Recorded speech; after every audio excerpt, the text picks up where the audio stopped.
You're such a tough little guy. You're such a tough little guy.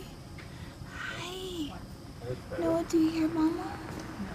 Jesus loves me, this I know, for the Bible tells me so. Little ones to him belong. They are weak and he is strong. Jesus loves me. Yes, Jesus loves me. Yes, Jesus loves me. The Bible tells me so. Yes.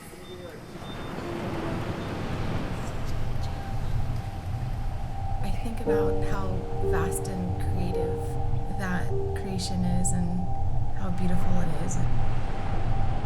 The fact that the same God that created that vast and beautiful ocean also created each person on this earth. And that means he created Noah and his heart. And that same God must have a very big purpose for my son.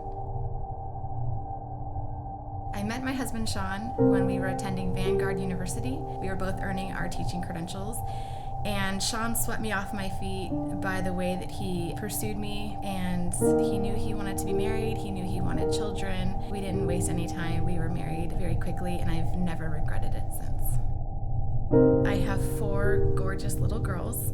When I found out and ultimately had 4 little girls, I knew that God was going to grow me in a way that I never expected.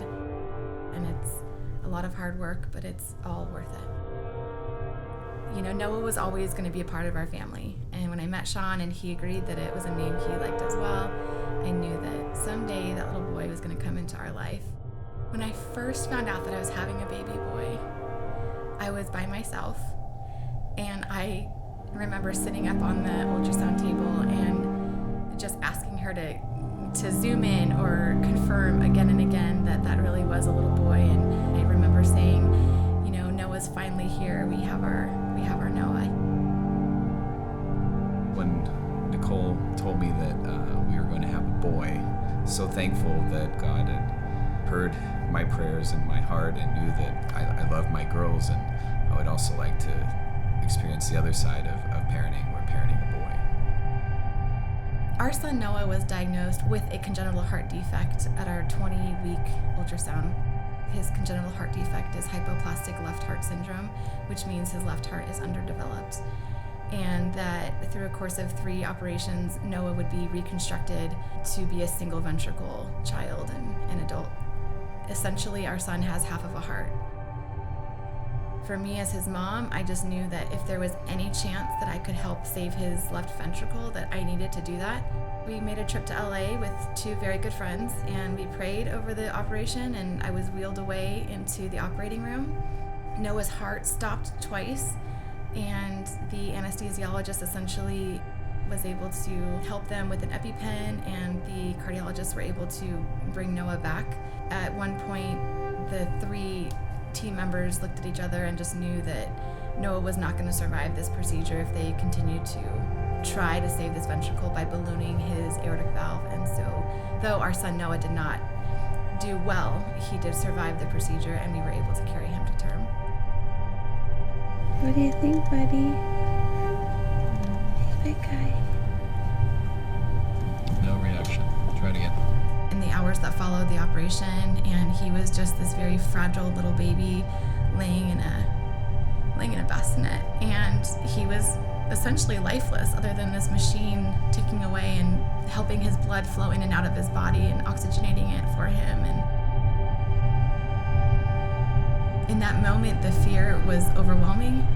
I didn't know if we'd ever see our son with his eyes open or breathing on his own ever again, and we just prayed. That's just the first of 3 that we'll have to go through. And unfortunately, you know, that was the most difficult, they say, but I don't think you're ever in a situation where any of these surgeries are easy, or, you know, nothing is ever predictable in life. So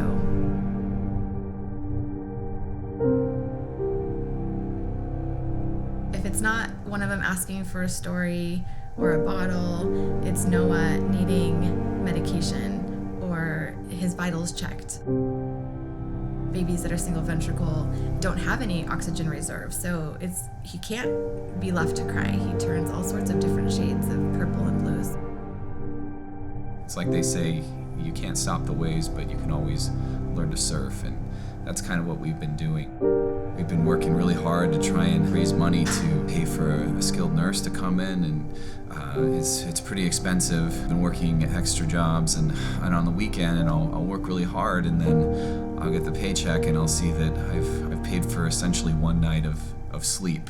That can be a little defeating and difficult to know that you're working so hard and you're just barely making it. That's one of the ways that we have the most immediate need is just to get help in having us sleep so we can function in our daily lives, and we appreciate people that have been trying to help us with that.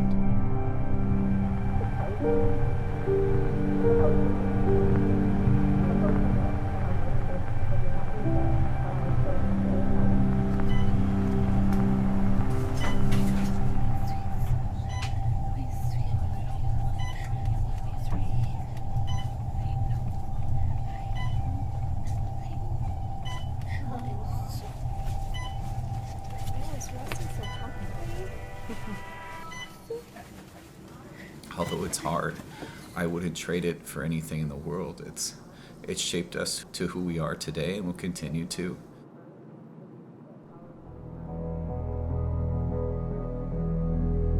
Something so beautiful, I don't think there are any words to describe it. God has just provided in all of the big ways and all of the small ways through so many different hands and feet. The community, whether it be food that shows up on the doorstep, phone calls that come, and within hours food has arrived, money that has been donated anonymously and by family and friends that we know, little amounts, big amounts. It's all just incredibly humbling, and it just shines a light on humanity that I've never seen before. And I just look forward to the day when we are able to give back all that we've been given. My dream for my son is that he'd be able to see his limitation as an opportunity to just embrace life and live it to his fullest, and to do anything that he wants, anything that he desires. We do love going on really fun family vacations and experiencing those times, but I also appreciate the harder times, like this time that Noah's come into our life and turned it upside down in a good way. I always tell him that he's going to do something great, like build an ark. My hope is always that he will have all of his faculties, and that he will be able to pursue education, and that he will be able to pursue love. When I think about his diagnosis, I don't want it to hold him back.